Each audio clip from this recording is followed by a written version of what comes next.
Hello, human collective. Welcome to the Upside to Grief. My name is Story, and I am your host. And my name is Erica, and I'm your co-host. Welcome to Chapter 6. Chapter 6. Chapter 6. Yes. So today we're going to just discuss a couple griefy topics. Yep, it's just me and Story, so we're going to do our thing and have some conversations about grief and maybe some of the conversations that we usually don't want to admit to or face. I feel like we do that a lot, and it's really cool that we do that naturally with each other. Talk about the things that we usually, I don't know. I wouldn't just go up to anybody and be like, "Hey, have you thought about this aspect of grief?" And with a smile on my face. And I feel like I can do that with you, and then we actually get to process it and talk about it, and then we realize we're not alone. Yeah. Yes, it is nice. It's nice. Yeah. Today we are choosing some pretty heavy topics. I believe that is heavy. I think they are too. Well, I mean, we were just talking about it earlier with Yes. So right before we started recording this, we were discussing what we were going to talk about, and it was like big sigh, not a big breath. We were like, okay, let's do this. So anyways, let's do this. Let's fucking go. Let's go. So we're going to talk about, one of the things we're going to talk about is learning how to be somebody that your person will never know. Because for a lot of people, grief drastically changes you and you become like a different person. Yeah. And so really you are just, you have to learn yourself, and then try to be okay with it, you know? Yeah. And can you say that one more time? Learning to be somebody that they will never know. Learning to be somebody that they will never know. I just feel like when you said that to me the first time, I was just like, feels like a punch in the stomach. It does. Learning to be somebody that they will never know. Mm-hmm. And I got that from you, actually. Really? Funny. Crazy. I wonder where I got that from. I got it from you. What happened? When was this? It was after we recorded chapter 1. And you sent me a song on your way home. After we got done recording, you sent me a song right away, and I turned it on, and it's one of the lines in the song says, learning to be someone they will never know. And then I was like, yes. Oh, I got chills just thinking about that. Yeah, that was Alex Warren, I believe. Yeah, I think so. You know what's really funny? He's actually from North County, San Diego. Yeah, and he has a lot of loss and grief in his life, so it's interesting. I didn't know that about him. I think a popular song of his came on my Spotify, and then I was just listening, and then one of the lyrics in his songs said that he was from Carlsbad or something. You were like, oh, okay, what up? I was like, wait, what? And so I looked into it a little bit, and I was like, holy shit, this is why I can connect with that music, because he went through a lot of grief, and he's very open about it too. So I thought that was cool, and then I kind of read a little bit more about him, not too deep, but I was like, okay, I can fuck with this human. And yeah, I know the song you're talking about. Yeah. Yeah, it was weird because when I sent you that song, that album had just been released. So I was just I just turned it on, and just crying on my way home after our podcast. And I'm like, I need to send this Story right now. I literally listened to it and started crying. Yeah. But it's yeah, it's one of those things that you don't want to say out loud, learning to be somebody that they will never know. And I feel pain and sadness and anger when I hear that. Yeah, I feel sad right now. Yeah. Yeah. I mean, where do we start with that? I feel like one of the biggest ones that, again, after we recorded chapter 1, I remember how we both had drastically different feelings and reactions, you felt relief, and I started like fucking crying because I was like, the reason we're even doing this because my dad is dead and Ken is gone, and I'm just crying and stories over here like I was like, okay, yeah, let it happen. Yeah, We're doing this. Yeah, what was interesting is I said fuck, and you were like, that's what you said. You were like, no, let it out. Don't let that fuck like stop you, because I feel like a lot of the times we say that, like even when we were just saying that just now, the learning to be somebody that will never know, and we kind of just like have this block. You're like, and put a wall up there. Yeah, it's hard. It's very tangible right now, actually. Like I don't feel a very big doorway opening right now. It's a block in my mind because I fucking hate it. Yep, I feel exactly what you're saying right now. Like goosebumps. Yeah. And I think that's a really good way to talk about it too, though, because it's not like we can just pull this out and start talking super happily and freely about it. I feel like there's this block. We're both feeling it. And part of getting to the other side.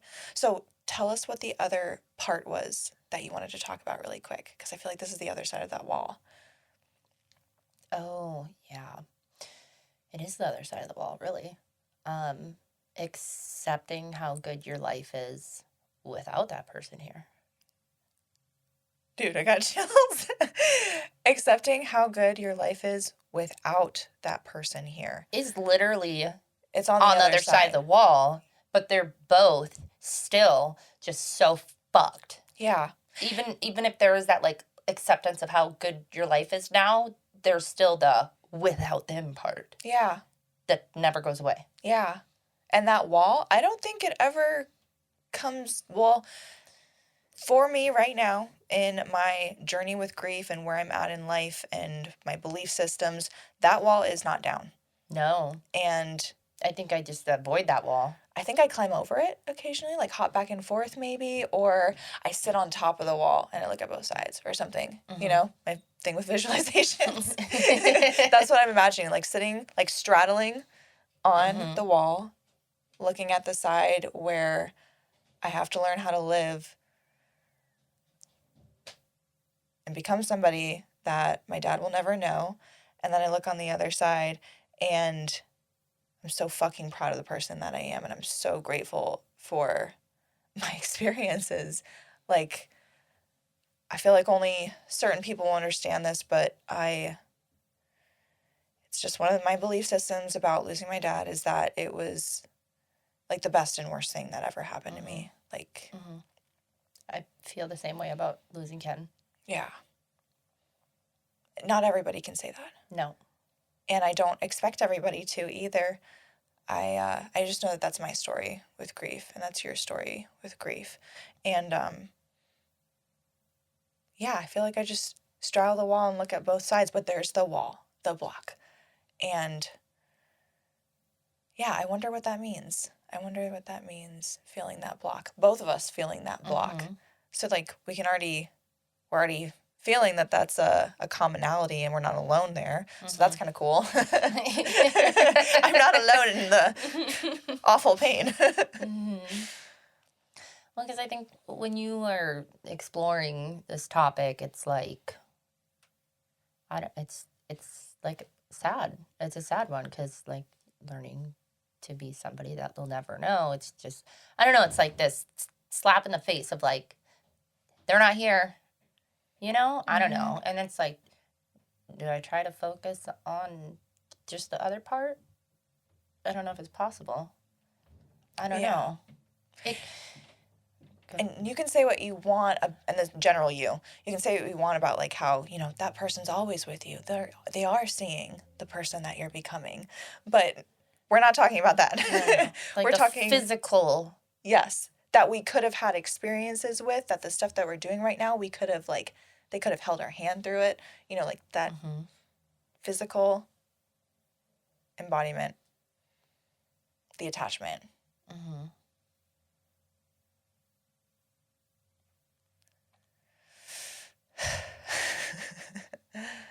This is, like, super random, but it just popped into my head. So I have this, and I shared about it in chapter 1 about the rosary. that I have that Ken gave me. That was the last thing that he gave me, which is super weird. Not weird, but like, I mean, it is for me because we're not religious. So it's very, not weird, but it's just strange that is what he gave me. And then that's the last thing that he gave me. And I sleep with it in my hand every single night. Every single night. It's like, I don't know if that's like unhealthy or if that's okay or whatever, but I'm just, I don't know. It just is what it is. And one time I left it somewhere on accident and it was not a great night. I did not sleep well and I had the worst anxiety. But so the other night, but when that happened, that was like when I didn't have it with me, that was like a year or so ago, more than a year ago, 2 Christmases ago, because I was living in Oceanside. And I remember when it happened. And then since then, that hasn't happened. And it happened, not that I didn't lose it, but I couldn't find it for like a minute. And so I was like, sometimes I'll fall asleep, like I'll be tired, but I'll know that it's sitting right there and I'll be like, oh, okay, it's fine. And like sometimes I'll allow myself to go to bed without it in my hand because I know it's right there. But it was just like maybe 2 weeks ago and I was like, it wasn't sitting in any of the places it normally sits. And so I was like, I have to get up and look for it. Like I can't go to bed. I don't know where it is. And so then I was looking everywhere and I was like pulling my bed out and like looking with my flashlight and all that. And then I'm like starting to panic and I ended up finding it. It was in the sweatpants that I wore the night before to bed. It was in the pocket. And so when I found it, it was just like this, like, you know, but then I felt this like almost like, I don't know if it's guilt, but I felt some type of way towards myself a little bit when that happened. Like almost like I was shaming myself, where I was like, because then my heartbeat was going, my anxiety was up. I was no longer like ready to fall asleep. Like I think I laid back down and like started doing box breathing, like for like a hot minute before I actually went to bed. And then I was like, what the fuck? Like it's just a necklace. Like it's a material thing. Like, I don't know. And so maybe there was like this little bit of shame of like, wow, okay, like, I don't know, like you're in year 3 and like you almost just had a panic attack because of this necklace. And it completely threw my nervous system out of whack, like in a fucking second because of that. And so then I was like, is that normal? Is that okay? Like, should I not be like clinging onto that still? Like, I don't know. I just felt all types of way about it and I never came to a conclusion or a solution or an answer. I just did box breathing until I fell asleep. But yeah, I don't know. I don't know how to feel about that stuff. I'm like, is it an unhealthy attachment? Is that normal? I think you get to be the judge of that. I don't think anybody else gets to make judgments about that kind of stuff because on one hand, this has sentimental value to you and there's a memory attached to it. And I feel like our memories are very powerful things. And on the other hand, if attachment felt like something wrong to you, because, you know, there are some practices, spiritual practices or disciplines where, you know, you release attachment. Buddhism is a perfect example where you learn how to release your attachments. And if you felt some kind of way or felt shame for having an attachment, then there are things that you could do, but I don't think it's a problem that needs to be solved. Yeah, no, yeah. It's not a problem that needs to be solved. It just like, I'm very much in that whole like, you're more powerful in your letting go than you're holding on type of like thing. And I believe that, but I think it was more or less just the fact that how quickly it changed my every feeling in my body where I was like, fuck. Yeah. Like just that one little thing. Like it was like the way that my nervous system reacted was like, it was the end of the fucking world, which it wasn't the end of the world. I've done way harder things, But my nervous system was like, it's the end of the world. And that felt not good. And then I was like, okay. So I guess maybe what it is that when there are things that cause my nervous system to react like that, I feel like I assess those situations. Oh, and I'm totally. like, do I need that in my life? And usually the answer is no. If it's hijacking my nervous system or creating this reaction that feels very uncontrollable, I don't like that, right? Because I'm very much like, you can't control most of the things going on around you, but you can control the way you react to it. And so, like, that situation was completely out of my control, and that's how it felt. And so then I'm like, what the fuck, you know? But I can't, like, compare it to other things like that, because I feel like the other things that throw my nervous system out of whack. Toxic. Yeah. Bad behavior from yourself or other people. You know, those things that are more like, okay, nope. It's not on the same playing field. Yeah. But it just felt very, I think that's why my brain went that way, because normally it's like, okay, this is happening, this is what I do next, you know? And then it's like, this is happening, but it's not the same. So then we just breathe. Yeah. You breathe, you give yourself a hug, whether literally or visualizing yourself getting a hug. Yeah. Again, when we were recording the first chapter, do you remember I brought my dad's ashes? And I was wearing pants with no pockets, and I put them right here because I just have like a small little tiny bit of my dad's ashes, and I brought him here because I just wanted him to be a part of this, because in a shitty way, like he's the reason, you know? And I went to the bathroom, and I came back inside, and I was like, my dad's ashes are not right there again. And I can't remember if I looked at you first, and I was like, you did, yeah. I was like, I think I flushed my dad's ashes. Yeah. The concern was that they went down the toilet, and that you were like, I'm gonna go, and I was just like, yep. So I had a moment like that where very quickly in my head, I had like this all played out, like within that second where I was like, you know, that shock on my face, where I was like, I just fucked up. I may have flushed my dad's ashes. If I did, I have to live with that, and I have to be okay with that walking back in to record that podcast. I have to like know that that was the consequence of being so careless.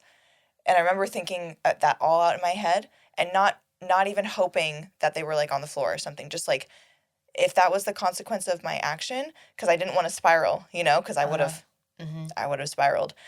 And I was like, okay, I have to accept this before I even go back in that bathroom. So I did that all in my head, and I walked back in the bathroom, and they were on the ground. So like, yeah, but I remember having that conversation in like that, 5 seconds? Split second. You were like immediately like into the solution. Which wasn't like a great solution, but you were just kind of like, fuck, okay. Yeah, like this is what I would have to do if that happened.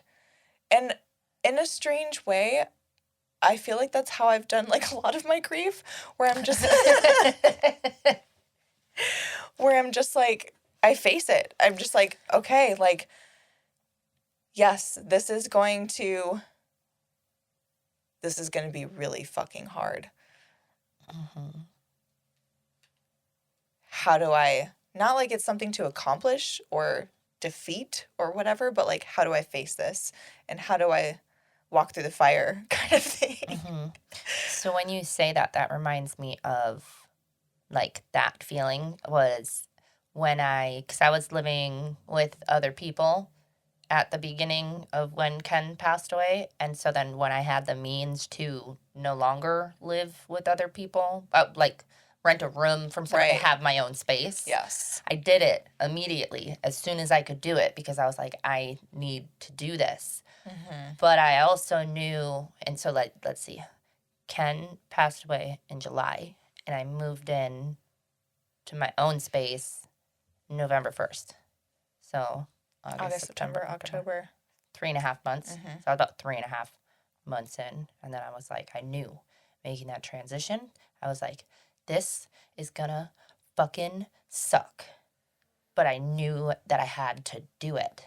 And you knew that there was stuff that was going to come up because you were finally in your own space and you weren't Yeah. surrounded by having Other like people. a million roommates. So much. Yeah. Yep. I did a lot of work in that room by myself.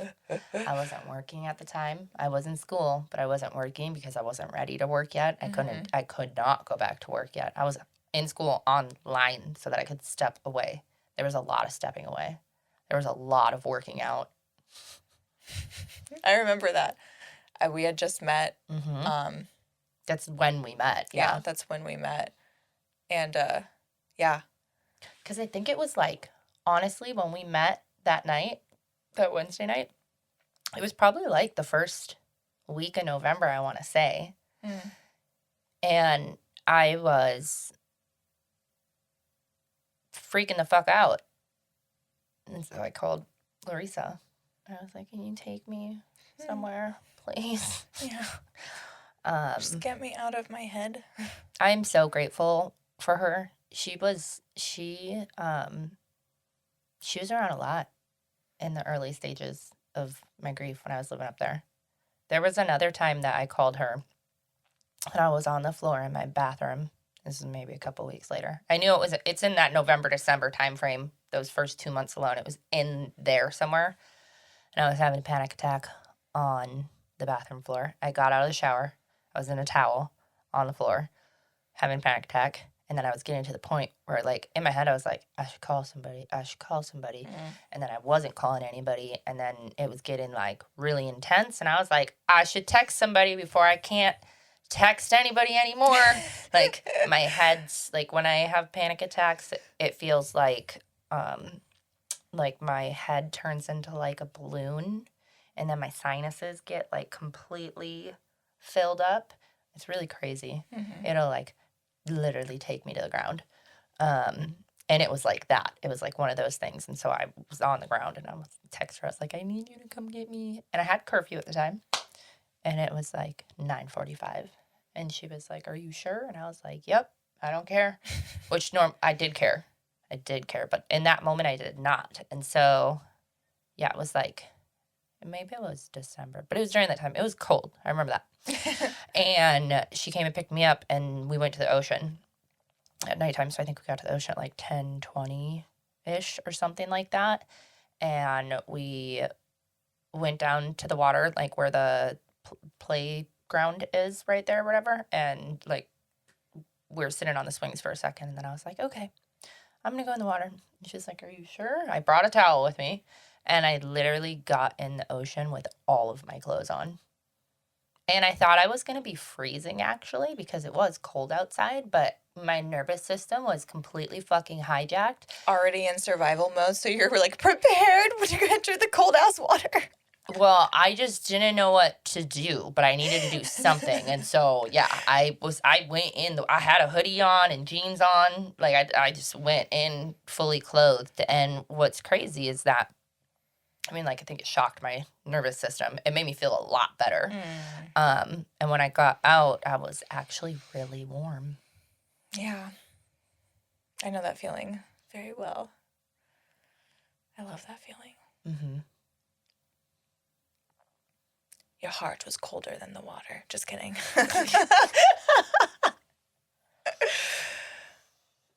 Yeah, I remember you being with Larissa a lot up there. So circling back to the topic that we're dancing around, I think it ties in with, like, so the accepting how good your life is without them there.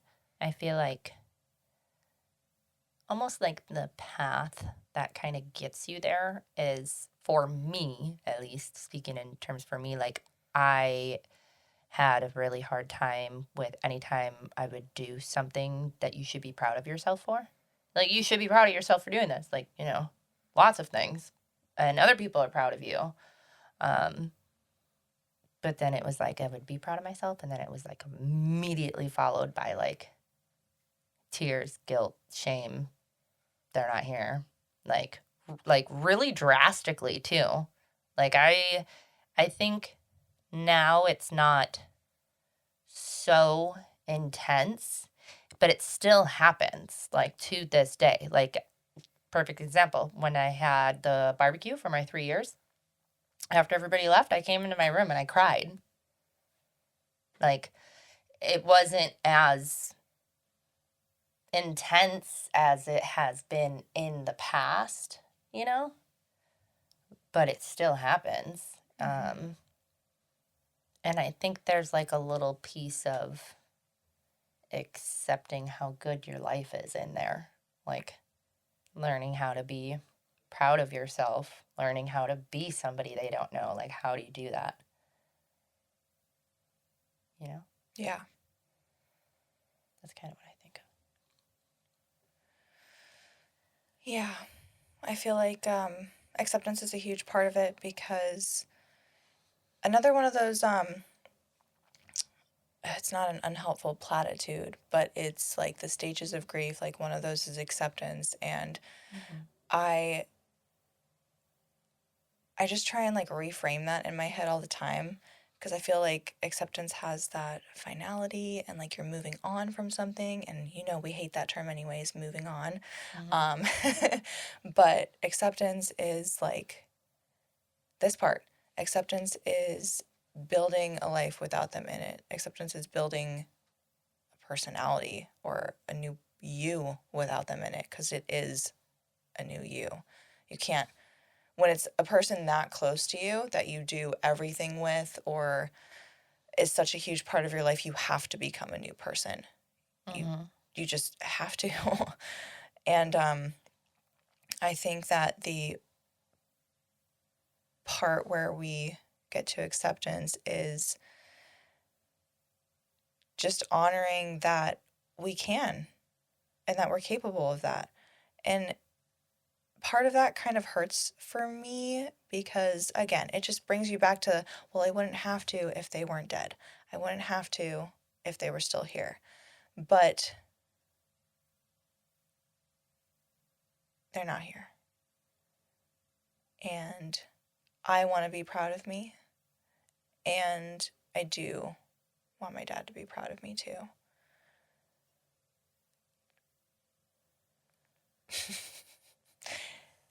When you were talking, it reminded me of like all the times I've texted my dad, or of those moments like where I'm like, he would be so proud of me right now.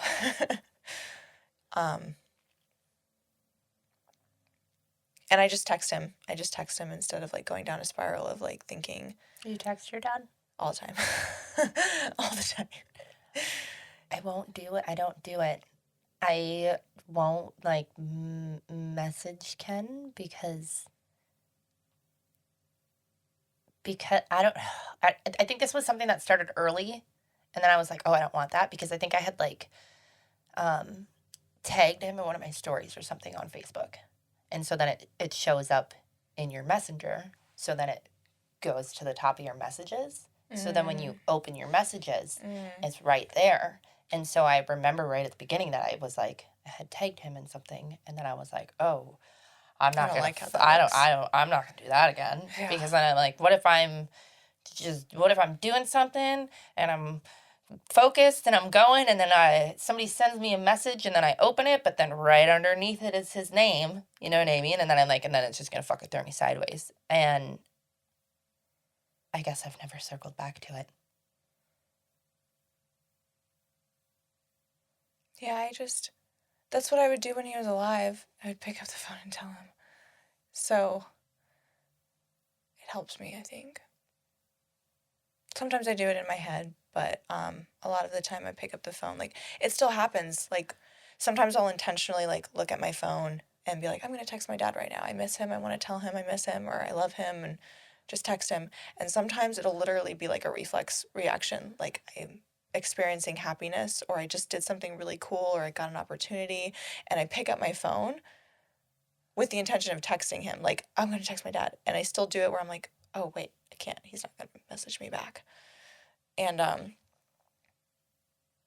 just do it anyway most of the time, and sometimes it gets me. But yeah, I think my mom still has his line open, so I just utilize it.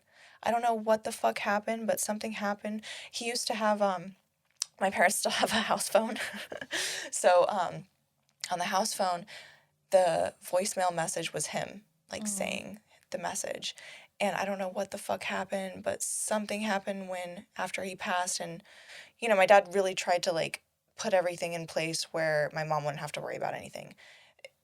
No matter how much you prepare, it's still, like, there's some loose ends. And something happened with the phone line where it deleted the message. And I remember it was around the time some other stuff was going on that I won't talk about publicly. I have talked about it in certain situations publicly, but not podcast publicly because it's not my business. But something happened. I was really upset. And I called the house phone because I wanted to hear his voice. And it said, like, the generic, you know, phone line message. And I almost lost my shit. I got so fucking angry. And I, like, called my mom. And I was like, if she did this, because it was, my emotions were kind of towards her, and I was like, if she did this to get rid of his voice, I'm gonna fucking lose it. It turns out it had nothing to do with her. It was an accident or something happened, and she was equally as upset as I was. But, like, in my head, in that split second, I was like, what the fuck? Yeah. So I think we still have his phone number, but, like, yeah, I'm actually kind of looking forward to the day where, like, I'm messaging his number and somebody messages back. My hope is that they tell me to keep messaging or something. And at the worst, they block me and I'm still going to message it. Or you end up making a connection with somebody that is supposed to happen. Have you seen that post that goes around this time every year, actually, where a gentleman, or actually it was a family, texted a gentleman. They had the wrong number, and they invited him over for Thanksgiving dinner. Or, like, are you still coming? And he was like, I think you have the wrong number, but can I come? And they've been having, like, their Thanksgiving meals together for, I think, almost a decade now. That's pretty cool. Yeah. Have you ever seen that? No. Oh my gosh. We'll have to look it up later. I, like, want to grab one of our phones and show you, but we can't. Okay. It's awesome. I see it circulate, and they took a selfie the first time they did it together, posted it, went viral. They do it every single year, and they're still really meeting. Cool. And you see them getting older. Like, the guy was, like, maybe young 20s, and now he's in his 30s. Like, so yeah, that's my biggest hope for messaging my dad. Neutral if my mom just keeps his number this whole time, because it's already a thing, like, scrolling through the messages and seeing no response, which brings me to another trauma of me, like, messaging him whenever when he was still alive towards the end of his life, and he literally couldn't pick up his phone. So yeah, worst case scenario, somebody does get his number, they block me, and I'll still message that number to spite them. Just kidding. But I feel like that's kind of, like, my way of, it's the learning to be somebody that he'll never know. Because he kind of does learning. Know. What were you going to say? No, I said it's part of that learning. Oh. But what was it? I mean, there is something that I can say about this. Just on the messages thing, it just reminded me of, so when I was, like, gone in the wind for, like, 2 years, it was, like, 2 years, there was a point where I wasn't talking to my mom. And during that time, my mom was worried that she was never going to talk to me again. And so she had saved a bunch of voicemails on her phone, and a bunch of them, it's me and Ken. It's, like, us calling for Mother's Day, or, like, calling and singing happy birthday, or, like, all of these other things. And so she had saved all of them, and she had shared this story with me at one point when they had ordered new phones and they got there, and then she realized she couldn't transfer the voicemails to the new phone. And so she, like, had this whole panic of being like, I don't want to switch phones. I don't want to lose those voicemails. And so my brother was like, no, you can email them to yourself, and, like, showed her how to do it. So she emailed all of the voicemails to herself, so then they're in her email. And then it was two Christmases ago that she brought it up to me. She was here visiting because it was, like, the first Christmas. And then she was like, yeah, I have a bunch of voicemails. If you guys, do you want me to email them to you? And I was like, absolutely. I want you to email them to me. So that was cool. I have those. I haven't listened to them in a while, but I do have them. Yeah, I only have a couple of videos of my dad, like, doing things, because we were more like just selfie takers towards the time that we were connected, but there's a couple of videos that I really cherish. It's like me singing him happy birthday, him singing me happy birthday, because he would always do that. And then my brother, my older brother Ben, he sent me a couple of videos that he had. They're really funny. They're really funny. But I cherish those. Mm-hmm. I think that because of, like, Ken's death for me is, like, the video things. Like, we have videos, but not nearly as many as I would like. We have so many pictures, not as many videos of them. They exist, but there's not that many of them. And so because of that, like, now I'm very adamant about, like, taking short little videos and not always just taking pictures. Like, yeah, me too. I'm very, like, people probably get annoyed, and I'm like, you're like, you don't understand. You don't understand. What if you die? Yeah. You're like, that's dark, and it's like, no, that's just real life. Yeah. But that's just where my brain goes, you know? Yeah. Or like, what if I die? Use these for my memorial, please. Like, show people what my smile looked like in real life, because it looks different than it looks like in pictures. My voice, my fucking weird laughs that I do. Show them this podcast when I die. I feel like I end up picking up these habits because of it, right? So I also do this thing where, like, I like to have something, like, people in my life that I care about, I want something of theirs. I'm like, can I have a shirt? Can I have a hoodie? Do you need something of mine? I do. Okay. Like, I just need something because what if you die? I have something of yours, so we're set. If you die, I'm good. But see, this is the humor and possibly, like, dark side of our topics, because, like, this is the kind of person that we had to become because they passed. Yeah, I feel like maybe some people would listen to this and be like, what the fuck? Like, I need you to give me a piece of your clothing, because what if you die? This is the upside, though, really, because I love that I do that today. I love that about myself. I love that makes me happy, and that it makes me more present. Your lock that you gave me is on my altar for all of my, like, my ancestor altar. My dad, Jim's soul dog, our friends. He's pretty much our dog too, our family's dog, and Jim's mom. And then I have little mementos for quite a few other people that I've never met. And your wedding lock with Ken is on there. It's just special. It's so fucking special. And I love that death has given me presence. I did not have that before my dad died. So I do love that I have become that kind of person. It has changed my relationships with people. It has changed my relationship with myself. I feel like I can be a better person to other people. Like, not just, like, I love the relationships that I have, or it's all, like, the little things, like how I communicate with people, how people communicate with me, how I can be present for people, how I think about things. Even just, like, I don't know. I feel like you wouldn't have given that to me. I feel like it's maybe kind of obvious, but, like, if Ken hadn't passed, you wouldn't have given that to me, you know? Yeah, no, probably not. Yeah. And I feel like that's kind of, like, an obvious observation, but in a way I feel like it's significant, because you care and because you love me, you thought that I was worthy of receiving something like that. and you knew that I would understand the gravity of that.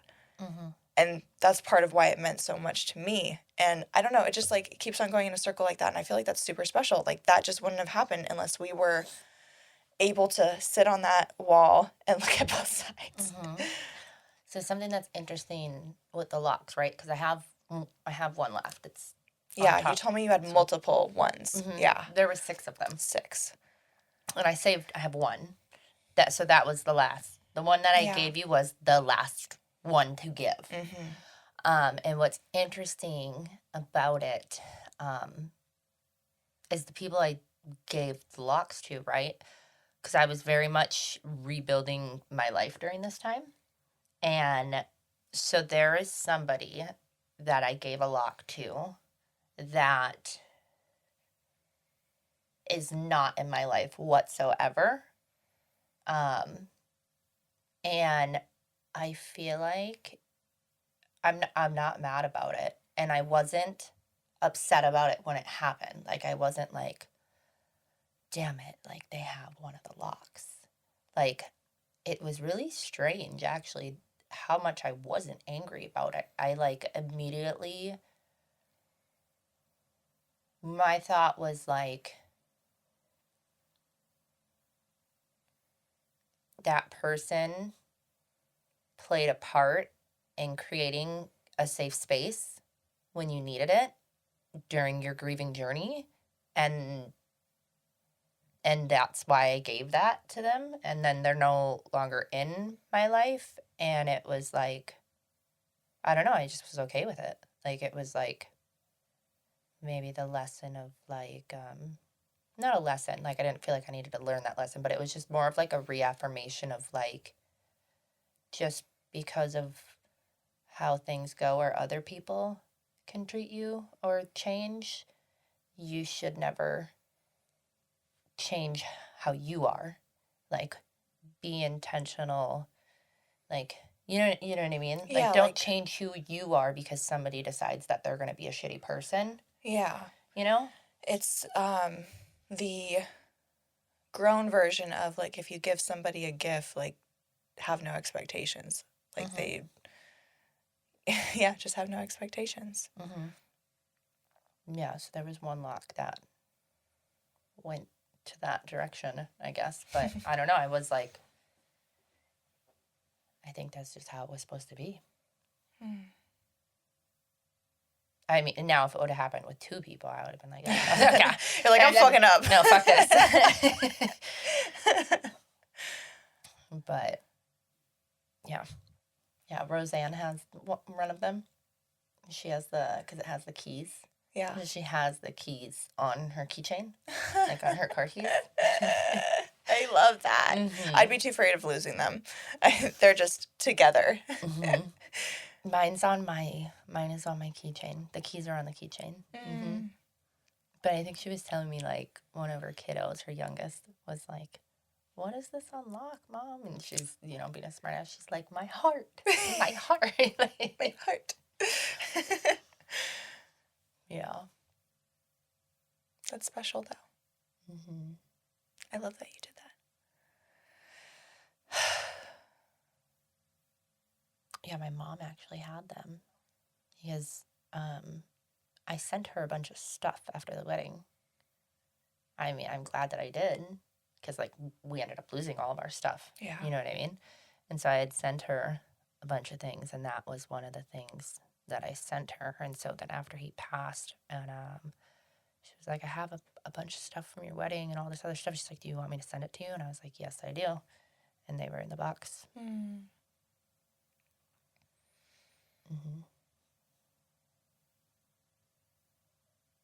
Yeah, and then I have like a bunch of decorations for our wedding. We did like a beach themed wedding. So like that I need to fix that. But all the stuff that's on there, so I had taken a bunch It's a picture frame of them together, and it's decorated with like seashells, sea stars, driftwood, and seaweed looking. It's like it's a picture frame with a lot of beachy things on it. So I had taken all the beachy stuff and then I took different pictures, and then I decorated all of them, and then I sent them to my family who came to the wedding. Like, I sent it out, but I used all of the decorations to incorporate it into the things. So then... That's special. When that happened, then, of course, after he passed, then my family was like...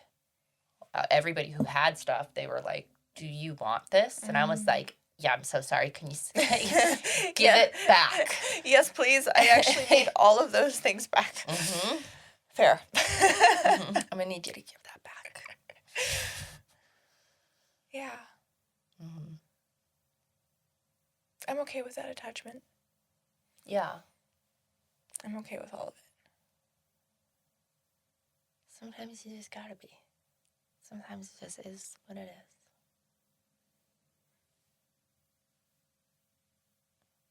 Yeah. I don't know. I don't think I'll ever be okay with either of these topics. Yeah. It's like, on one hand, I could try and preach about, you know, both of those, about how I am on, you know, learning to love my life without them, or becoming that person, and I love doing that.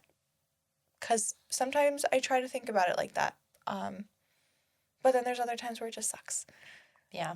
I think it sucks more than it's the other one. Yeah. Can I share one more thing? Yeah. So, this kind of side... Well, it's kind of off topic, but it kind of isn't. I mean, because you were talking about, like, how you message your dad and stuff. We were talking about that stuff, right? Like, the messages. So... right after Ken passed, during that time that I was, like, moved and got in my own space and all of that, I wrote a lot of letters to him. I wrote a song about writing letters to him, actually, as well. All sorts of stuff. I was journaling, writing music, all of that. And I guess I didn't realize where it had gone, but last Sunday... what day is it? Monday? Okay, so not yesterday, but the day before, whatever. It's like a week ago. My adopted family, I went over to their house, and they were like, hey, this box was in the closet. It's yours. And I was like, okay. And I opened it, and there was, like, a bunch of different, like, notebooks in there and pictures and all of this stuff. There was notebooks from when I was in custody in there, like, all sorts of stuff. I was like, oh, look at... memories. Look at this. And the journal that I was writing in when I was, like, not doing great was in there. And on Saturday, I was, like, flipping through some of the pages and reading it, and it was just so wild to me to read the things that I wrote. One, for, like, where I'm at now, and to read, like, I mean, when I was reading it, I'm like, it was like time traveling back into that time, because I felt it when I read it, and I was like, fuck, like, it gets pretty dark in that journal, I will say. It was a dark time in my life, but it was wild to read that stuff. And then, yeah. But I think I want to start writing letters again. Like, I'm in a completely different headspace, and I feel like now it would be more like I could write letters and, like, share things, like, share exciting things, kind of like how you text your dad exciting things, stuff like that. Like, I don't know if I could do the message thing yet. I don't know. I don't know if I could do that. I think it might. But maybe not, because I did recently change my screensaver to a picture of Ken and I, like, a month ago. So literally every time I look at my phone, it is a picture of Ken and I, which I couldn't do that for a really long time, you know? And now that's what it is, and that's fine. I'm cool with it. Like, it doesn't make me freak out or anything, you know? So maybe I could do that. But anyways, I feel like the letters would be a little more positive now compared to the ones I wrote back then. There's a lot of apologizing and not great things. Yeah, heavy. Yeah, I write letters too. My letters are I don't know if there's like a time or a pattern between like when I send text messages or when I write letters, but I definitely do both. And the letters, I feel like they're definitely more sad for me. I feel like my text messages are more upbeat and happy, and my letters are sad. Just like telling him how much I miss him and all the sad stuff. Yeah. I think it's good to do those, though. They are really sad, but I feel like that sad energy needs to go somewhere. Didn't Roseanne share about that in her chapter about how she had a dad journal? She does. Yeah. She writes to her dad all the time. Yeah. So there's something to it. Yeah. Because it's like, you know what I mean? I don't know. You're like talking to that person and saying things that you wouldn't say to somebody else because you're saying it to that person. Like, I'm not going to talk to you and be like, I miss you so much. I love you so much. Like, you know what I mean? Yeah. It's like a different, it's good. I love that. Yeah. I'm going to start doing that again. Yeah. Let's write letters. Yeah. But I don't know. I think that's it, really. Yeah. I don't really have any good tips or tricks on this one. Yeah. I feel like just talking about it. Finding somebody else who gets it. Yeah.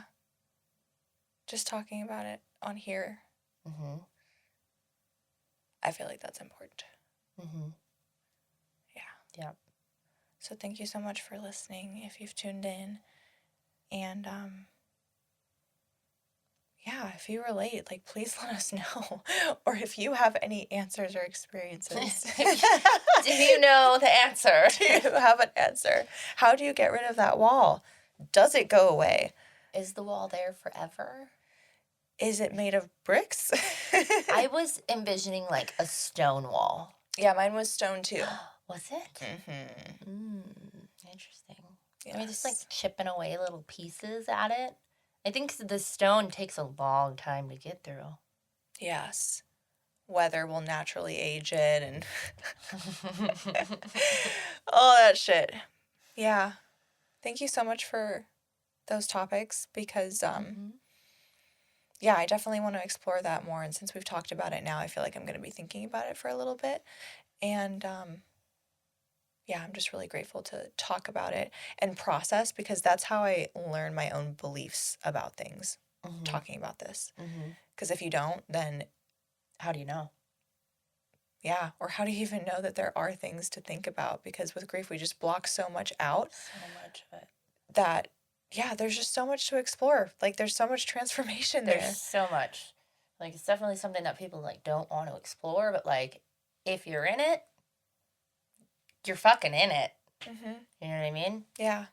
Might as well walk around. Yeah. And I definitely talked about, like, a lot of really positive things about how I feel about both of those sides of the wall. Like, I do have a lot of positives. That doesn't negate the sad. Does not negate it. But I'm super grateful for the positives. Yes. So I feel like that's the upside, that you can find gratitude even when you're sad. You can. So, but yeah, be sure to, if you have similar experiences, share them. We would really like to hear them. Definitely. But next week, we have a little bit more fun next week. Moments of knowing. Moments of knowing. Moments of knowing. Moments of knowing. Our moments of knowing. Yeah. Yeah, that should be a fun segment. It is a fun segment. Because we wanted to add our own in there. We get a little groovy. Yeah. It's such a big part of both of our stories, so yeah. We had to. Yeah, so tune in next week for Erica and Stories, Moments of Knowing. Yes. Until then, like, follow, subscribe, and share with your friends. We love you guys so much. We'll see you next week. Bye. Bye.